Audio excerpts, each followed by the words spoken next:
ബഹുമാനപ്പെട്ട യാക്കൂബ് നബി അലൈഹിസ്സലാത്തു വസ്സലാമിന്റെ മുമ്പ് ഖാബിദുൽ അർവാഹ് മലക്ക് അസ്റായീൽ അലൈഹിസ്സലാത്തു വസ്സലാം കടന്നു വരുമ്പോ യാക്കൂബ് നബി പറയുന്നു, അസ്റായീലേ, ഓർത്തിരിക്കാതെ നിലച്ചിരിക്കാതെ വന്ന് റൂഹ് പിടിച്ചു കൊണ്ടുപോകുന്നവനല്ലേ അസ്റായീലേ നീ? അസ്റായീൽ പറഞ്ഞു, നബിയേ, എന്റെ ജോലി എങ്ങനെയാണ്, എന്റെ തൊഴിലതാണ്, എന്നെ പടച്ചതമ്പുരാൻ ഏൽപ്പിച്ചിരിക്കുന്നതാണ്. ആരുടെയും റൂഹ് അവരുടെ അനുവാദമില്ലാതെ പിടിച്ചുകൊണ്ടുവരാനാണ്.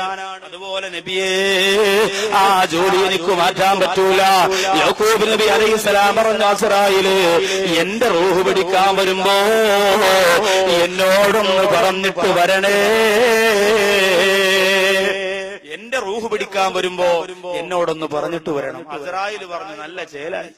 അള്ളാഹു ഇതുവരെ ആരോടും അങ്ങനെ പറഞ്ഞിട്ട് റൂഹ് പിടിക്കാൻ പറഞ്ഞിട്ടില്ല നബിയെ. എന്റെ ഡ്യൂട്ടി പോലും അങ്ങനെയല്ല. ഞാൻ അങ്ങനെ ചെയ്യുന്നത് കൊണ്ടാണ് അള്ളാഹു ആ ജോലി എന്നെ ഏൽപ്പിച്ചത്. അതുകൊണ്ട് യാക്കൂബ് നബിയെ മുന്നറിയിപ്പൊന്നും തരാൻ പറ്റൂല, ഞാൻ ഒന്ന് സമയാപം പിടിച്ചുകൊണ്ടുപോകും. യാക്കൂബ് നബി അലൈഹിസ്സലാം പറഞ്ഞു, അസ്റായീലേ, അള്ളാഹുവിനോട് നീ സംസാരിച്ചിട്ട് എന്റെ കാര്യം ഒരു പരിഗണന എത്തിക്കണം. അങ്ങനെ അവസാനം അസ്റായീൽ അലൈഹിസ്സലാം യാക്കൂബ് നബിയോട് പറയുന്നു, നബിയേ,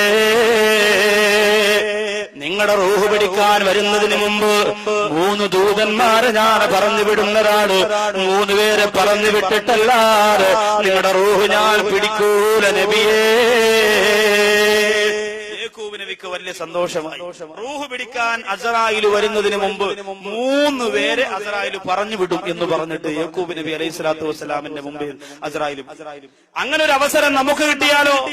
അങ്ങനെ ഒരു അവസരം നമുക്ക് കിട്ടിയാൽ എന്റെ പ്രിയപ്പെട്ട സഹോദരിമാരെ, നമ്മളെന്നും സീരിയൽ കാണും, എന്നും പലിശ വാങ്ങും. കാരണം അസ്റായീൽ മുന്നറിയിപ്പിന്റെ ആളിനെ വിട്ടില്ലല്ലോ എന്ന് പറഞ്ഞുകൊണ്ട് ബാക്കി തെറ്റുകൾ ചെയ്തുകൊണ്ടിരിക്കും. ആളെ വിട്ടിട്ട് ചെയ്താൽ മതിയല്ലോ ബാക്കി കാര്യം.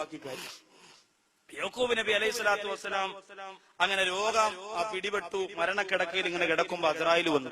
യാക്കൂബ് നബി ചോദിച്ചു, അല്ല അസ്റായീലേ, എന്താ വന്നത്? അസ്റായീൽ പറഞ്ഞു, നബിയെ, ഇന്നു വരെ എന്താ ഞാൻ വന്നതെന്ന് എന്നോട് ആരും ചോദിച്ചിട്ടില്ല. ആരും എന്നോട് അങ്ങനെ ചോദിച്ചിട്ടില്ല. ആരും ചോദിക്കുന്ന ആള് നിങ്ങളാ. ഞാൻ വന്നത് റൂഹ് പിടിക്കാനാണ്. യാക്കൂബ് നബി ചിരിച്ചുകൊണ്ട് പറഞ്ഞു, അതൊന്നും അല്ലാത്ത പരിപാടിയായിപ്പോ. നമ്മൾ തമ്മിലൊരു എഗ്രിമെന്റ് ഉണ്ടായിരുന്നു, നമ്മൾ തമ്മിലൊരു കരാറുണ്ടായിരുന്നല്ലോ. എന്റെ റൂഹ് പിടിക്കാൻ വരുന്നതിന് മുമ്പ് 3 പേരെ എന്റെ അടുത്തേക്ക് പറഞ്ഞു വിടുമെന്ന് പറഞ്ഞ അസ്റായീലേ, ആ കരാറ് നീ മറന്നുപോയോ? അസ്റായീൽ അലൈഹിസ്സലാം പറഞ്ഞു, ഞാൻ വാക്കുപാലിക്കുന്നയാളാ. ഞാൻ നിങ്ങളുടെ അടുത്തേക്ക് 3 പേരെ പറഞ്ഞു വിട്ടിരുന്നല്ലോ, ഇവിടെ വന്നില്ലേ? യാക്കൂബ് നബി പറഞ്ഞു, ഇല്ല. അസ്റായീൽ പറഞ്ഞു, വന്നു. ആരാണത്? അസ്റായീൽ അലൈഹിസ്സലാം പറയുന്നു, ഒന്ന് ബയാലു ശഅരിക ബഅദ സവാദിഹി. നബിയേ, നിങ്ങളുടെ തലമുടിയും ദാടിയും എത്ര നല്ല കറുപ്പുള്ള രോമമായിരുന്നു. ആ രോമം വെളുത്തില്ലേ നബിയേ? അത് ഞാൻ പറഞ്ഞു വിട്ട മരണത്തിന്റെ 1ാമത്തെ സിഗ്നലാണ് നബിയേ. 1ാമത്തെ ദൂതൻ അതാണ്. നരച്ചുപോയാൽ പിന്നെ വലിയ താമസമില്ല. ഇപ്പൊ സഹോദരിമാര് വിചാരിക്കും, അള്ളാഹുവേ, എന്റെ പിന്നെ ഇക്കാടെ കാര്യം ഏകദേശം ഒതുങ്ങാറായി, ഇനിയിപ്പോ നരയ്ക്കാനൊന്നും ബാക്കിയില്ല, ഏകദേശം എന്റെ ഇക്കാടെ കാര്യം ഒതുങ്ങാറായി. നിസാരമല്ല. നരവാദിച്ചവരെ ആരും കളിയാക്കണ്ട. അവര് ഭാഗ്യവാന്മാരാണ്. കാരണം അവരുടെ മരണത്തിന് മുമ്പ് അല്ലാഹു അവർക്ക് അങ്ങനെ ഒരു അടയാളം കൊടുത്തില്ലേ? അടയാളം കൊടുക്കാതെ എത്ര പേര് മരിക്കുന്നു? നല്ല കറുത്ത രോമമുള്ള എത്രയോ പേര് മരിച്ചുപോയി. ആലോചിച്ച് നോക്കി. അപ്പോ ഇവർക്ക് അല്ലാഹുവിന് അവരോട് ഇഷ്ടമുള്ളത് കൊണ്ട് അല്ലാഹു പറഞ്ഞു, എന്തേ, ഈ നര കണ്ടിട്ട് നീ അറിയണം മരണം ആസന്നമായി. അതുകൊണ്ട് കയ്യിലിരിക്കുന്ന റിമോട്ട് കളഞ്ഞിട്ട് തസ്ബീഹ് എടുത്തോ, ദിക്ർ ചൊല്ലിക്കോ. ആഴ്ചപ്പതിപ്പും ആരോഗ്യ മാസികയും 10 വയസ്സ് കുറയാൻ 10 വഴികളെന്നും പറഞ്ഞ് ഉമ്മാമാക്ക് മാറ്റുകൊണ്ടിട്ട് കൊടുക്കണ വനിതയൊക്കെ മാറ്റി വെച്ചിട്ട് ഖുർആൻ എടുത്ത് വെച്ച് ചോദിക്കോ, യാസീൻ ബുക്ക് കയ്യിലെടുത്തോ. 10 വക ഏടും 15 വക ഏടും പണ്ട് കാലത്ത് അടുക്കി വെച്ചിരുന്നല്ലോ അലമാരയിൽ. 15 വക ഏട്, 10 വക ഏട്, അത് ഇത് അങ്ങനെ എന്തെല്ലാമായിരുന്നു. അതിന് പകരം അലമാര ഇരിക്കുന്നത് എന്താ? കൽവാണ് ഫാത്തിമ, കാലാണ് ആയിഷ, നെഞ്ചാണ് റംല, കുടലാണ് സീനവ എന്ന് പറഞ്ഞ കുറെ ആൽബം കാസറ്റുകളാ ഒടുങ്ങി തിന്നാൻ. എന്താ മൊഞ്ചുള്ള പാട്ടുസ്താദ്. അല്ലോ, ഉടനെ ജുമയിലെത്തി 16ാം ഭാഗം, 40ാം കത്ത് ഉറങ്ങാത്ത ഭാഗ്യം ഉടനെ ജുമയിലെത്തി. പാപ്പമാർക്ക് അതാ ഇഷ്ടം. നബിദിനത്തിന്റെ തന്നില്ല സമ്മാനം തന്നില്ല. മുട്ടുവരെയുള്ള പാവാട ഇട്ടിട്ട് കുറെ തിളങ്ങുന്ന ഷർട്ടിട്ട് കൊണ്ട് കോല് കളിക്കാൻ കുറെ പെൺകുട്ടികൾ ഇറങ്ങി വരുമ്പോ ഹജ്ജ് ചെയ്തോര് പോലും പറയാം, നല്ല മൊഞ്ചുള്ള പാട്ടു, സുബ്ഹാനല്ലാഹ്. തികഞ്ഞു. ആലോചിച്ച് നോക്കി, ഇതിന്റെ ഗൗരവം. നമ്മളെ പിശാചി ഏതൊക്കെ മോഡലിലാണ് നമ്മുടെ മനസ്സിലേക്ക് ഇറങ്ങുന്നത്. ഗൗരവത്തോടെ ആലോചിക്കണം. ഞാനിത് തമാശക്ക് പറയണതല്ല. നമ്മളൊക്കെ അതിൽ പെട്ടുപോയില്ലേ? നമ്മളൊക്കെ അതിൽ കുടുങ്ങിപ്പോയില്ലേ? നമ്മളൊക്കെ അതിന് അഡിക്റ്റായി പോയില്ലേ? അല്ലാഹു നമ്മെ കാത്തുരക്ഷിക്കുമാറാകട്ടെ.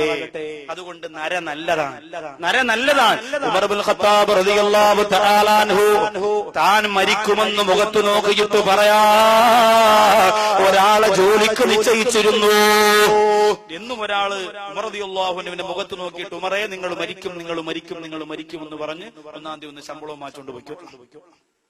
അങ്ങനെ ഒരു ജോലി ദുബായിലോ സൗദിയിലോ നമുക്ക് കിട്ടിയിരുന്നെങ്കിൽ ഒറ്റ ചെറുപ്പക്കാരി കേരളത്തിൽ വാതകം കാണും. എല്ലാം പ്രമാണ സൊസൈറ്റി കൊണ്ടുവച്ച് കേൾപ്പിക്കും.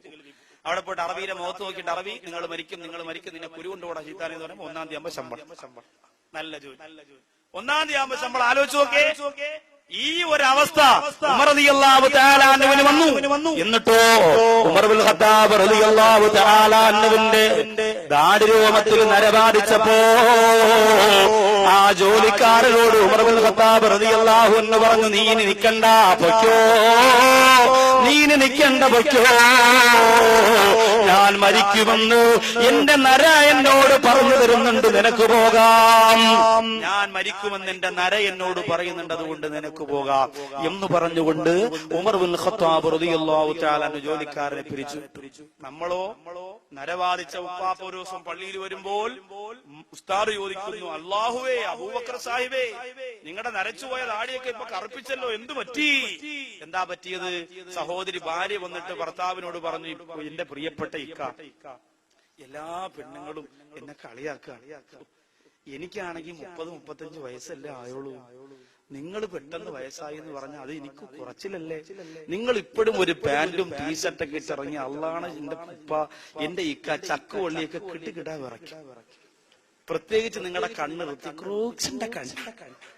അതുകൊണ്ട് എന്റെ ഇക്ക, ഈ നരച്ച മുടി അള്ളാണ് നിങ്ങളൊന്ന് കറുപ്പിച്ചോണ്ട് വന്ന എന്റെ ചക്കര ഹസ്ബൻഡ് അല്ലേ? അങ്ങനെ പ്രിയപ്പെട്ട പിതാവ് ബ്യൂട്ടി പാർലറിൽ പോയി കുഷൻ കസേരയിൽ മലർന്നു കിടന്ന് വെള്ളരിക്കയും വെട്ടി കണ്ണി വെച്ച് കറുപ്പിച്ചുകൊണ്ടിറങ്ങി വരിക. ഉസ്താദ് ചോദിച്ചു, എന്തു പറ്റി? വൈഫിന് ഇഷ്ടമല്ല, വൈഫിന് ഇഷ്ടമല്ലാത്തത് കൊണ്ട് ഞാൻ കറുപ്പിച്ചു. നാണമില്ലേ സഹോദരങ്ങളെ? നിക്കാഹിന് വെച്ചിരുന്ന ദാടി പോലും ഇത്തിരി പോന്ന ഒരു പെണ്ണ് മരിച്ച 3 മണ്ണിനോട് ചേർന്ന് പുഴുപ്പളിഞ്ഞു പോകുന്ന ഒരു പെണ്ണ് പറഞ്ഞതിന് വേണ്ടി കേട്ടോ ഇസ്ലാമിന്റെ ചിഹ്നത്തെ വടിച്ചു കളയുന്ന വിവരം കെട്ട ചെറുപ്പക്കാരാ, ആർക്കു വേണ്ടിയാണ് മോനെ പിന്നെ നീ ദുനിയാവില് ജീവിക്കുന്നത്? ആർക്കു വേണ്ടിയാണടാ? ഒരടയാളമെങ്കിലും നിന്റെ ശരീരത്ത് വേണ്ടേ? അതും ഈ പെണ്ണിന് വേണ്ടി. അവളെ വാക്ക് കേട്ടിട്ട് വടിച്ചു കളഞ്ഞില്ലേ? എന്തിനു കൊള്ളാം നമ്മെ? അല്ലാഹു കാക്കട്ടെ എന്റെ പ്രിയപ്പെട്ട സഹോദരൻ. അതുകൊണ്ട് എന്റെ സഹോദരങ്ങളെ ഗൗരവത്തോടെ ചിന്തിച്ചോ.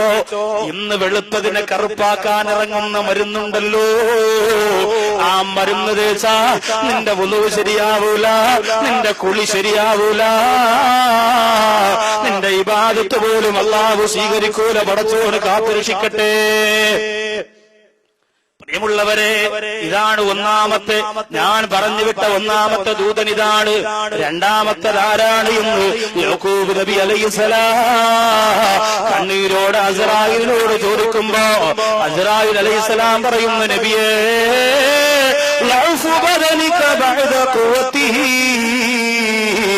അങ്ങയുടെ ശരീരത്തിൽ അല്ലാഹു ആഫിയത്ത് തന്നിരുന്നല്ലോ, ഇന്ന് ആഫിയത്ത് പോയല്ലോ, അങ്ങ് രോഗിയായി തീർന്നല്ലോ.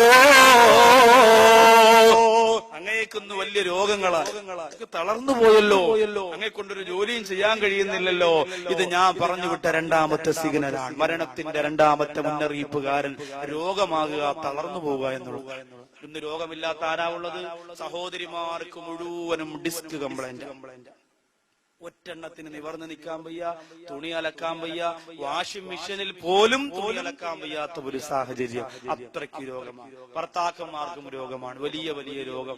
പാപ്പമാരെ നിസ്കാരം കഴിഞ്ഞാൽ മുന്തിയിലിരിക്കുന്ന കെട്ടഴിച്ചങ്ങോട്ടിടും. ഇത് ഷുഗറിന്റേത്, ഇത് പ്രഷറിന്റേത്, ഇത് അപ്പുറത്തെ ഷുക്കൂറിന്റേത്, തന്നയച്ചത് ആ പള്ളിയിൽ നിന്ന് ഓതണം അവന് കൊടുക്കാൻ. അങ്ങനെ 100 കണക്കിന് ഗുളിയ കെട്ടിന്നും പോക്കറ്റിന്നും അഴിച്ചിട്ടിട്ട് അഭിമാനം പറയുന്നവരാ.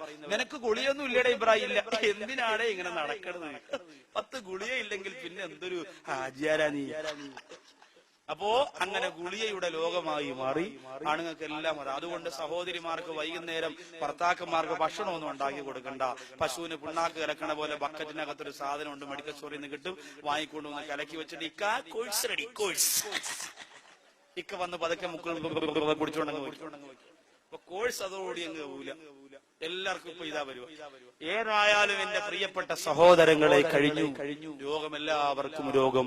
ഏറ്റവും വലിയ രോഗമാകുന്ന ക്യാൻസർ പോലും, വേദനയുള്ള രോഗമാകുന്ന ക്യാൻസർ പോലും പടർന്ന് ഓരോ സമുദായത്തിലെ ഓരോ ഭാഗങ്ങളിൽ പടർന്നു പിടിച്ച് ഓരോ കുടുംബത്തിൽ ഒരാളെന്ന നിലയിൽ ഇന്ന് നിറഞ്ഞിരിക്കുന്നു. അല്ലാഹു കാത്തുരക്ഷിക്കട്ടെ. രോഗം വരാതിരിക്കാൻ, വലിയ വലിയ രോഗങ്ങൾ നമ്മുടെ മക്കൾക്ക് വരാതിരിക്കാൻ നിറകണ്ണുകളോടെ എന്റെ പ്രിയപ്പെട്ടവരെ നിങ്ങൾ ദുആരക്കുക. മൂന്നാമത്തെ അടയാളം ഏതാണ് എന്ന് യാക്കൂബ് നബി അലൈഹിസ്സലാം ചോദിക്കുമ്പോൾ അസ്രായീൽ പറയുന്നു, ഇൻഹിനാഉ ജിസ്മിക ബഅദ ഇസ്തിഖാമതിഹി.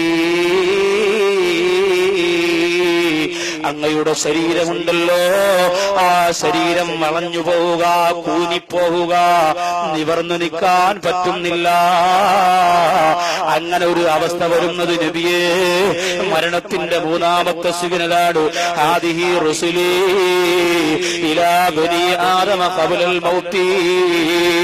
മരണത്തിന് മുമ്പ് ആദം മക്കളിലേക്ക് ഞാൻ പറഞ്ഞുവിടുന്ന 3 ദൂതന്മാർ ഇവരാണ് നബിയേ.